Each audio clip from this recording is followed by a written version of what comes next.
Sigurado ako, pamilyar na kayo sa kwento ng paglikha sa Genesis. Yung 7 araw, yung paglikha sa liwanag, sa lupa, sa mga hayop at syempre, sa tao. Pero, paano kung may isa pa palang mas malalim at nakatagong kwento sa likod ng lahat ng yan? Medyo mabigat na tanong, di ba? Isang cosmic na bilangguan? Pero yan mismo yung ideya na susuriin natin ngayon. So, kung handa na kayo, samahan niyo akong alamin kung anong ibig sabihin nito. Okay, simulan natin dito. Ang mismong Biblia pala nagsasabi na may mga talinghaga, may mga sekreto, mga bagay na itinago mula pa ng likhain ng sanlibutan. So, hindi pala ito isang simpleng storybook lang, may misteryo tayong kailangang buksan. At dito na tayo papasok sa unang malaking konsepto, isang plano na hindi ginawa kahapon o nung nagsimula ang mundo, kundi binuo sa kawalang hanggan bago pa man magkaroon ng panahon. So para maging malinaw, ayon sa interpretasyong ito, hindi ito plan B, hindi ito isang reaksyon lang sa nangyari.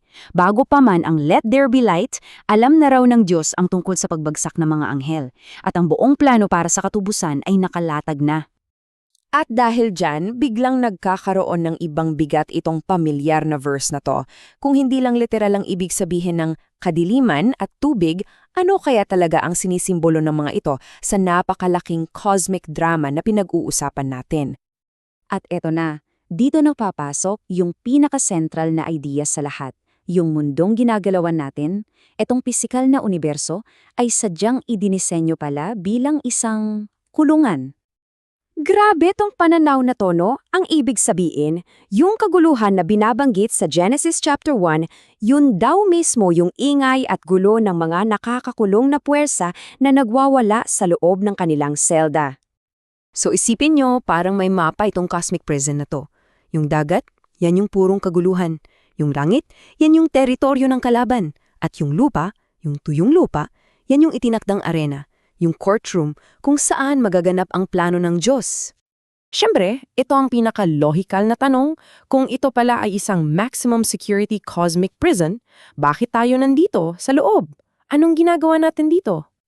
Well, ayon sa paliwanag na ito, nandito tayo dahil hindi tayo basta-basta mga preso lang, hindi tayo biktima. Tayo raw ay mga pangunahing tauhan na may napakalalim na misyon sa cosmic na labanang ito. At ito ang pinaka-importante sa lahat. Ang misyon natin, judicial. Nilikha tayo para maging ebidensya, para maging jury, para patunayan na tama ang batas ng Diyos at para konpirmahin ang hatol laban sa mga puwersa ng kadiliman. So paano natin gagawin yung misyon na yan? Dito pumapasok yung konsepto ng binhi, ang salita ng Diyos. Ito raw yung tool na ibinigay sa atin. Kapag tinanggap natin ito at itinanim sa lupa ng ating puso, binabago tayo nito para magampanan natin yung ating tungkulin. At ito ngayon ang nagdadala sa atin sa 200 na kailangan nating pagpilian.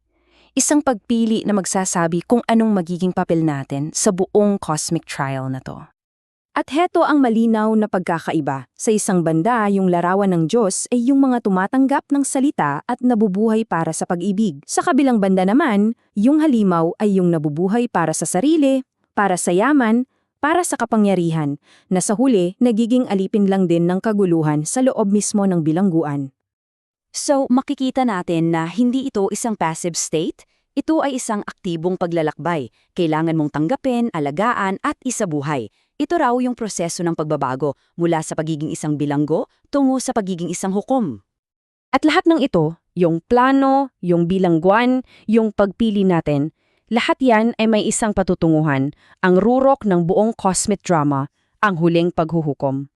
Tingnan nyo itong buong timeline, mula sa lihim na plano bago pa magkapanahon hanggang sa paglikha ng bilangguan, tapos yung buong kasaysayan ng tao na nagsisilbing isang mahabang paglilitis. Ang climax, pag naabot na yung sapat na bilang ng mga saksi, yung mga larawan ng Diyos para patibayan ng hatol, at sa dulo, wawasakin na ang Hades. At napakalinaw nito. Ang goal pala sa huli ay hindi lang para parusahan ng kasamaan, kundi para tuluyang wasakin at puksain ang mismong sistema ng bilangguan, ang Hades at pati na rin ang kamatayan. Sa madaling salita, tapos na ang laro. End of story para sa bilangguan. Yung plano na nalihim mula pa sa simula ng mundo, sa wakas, natupad na. Kaya iiwanan ko kayo ng tanong na ito para pag-isipan.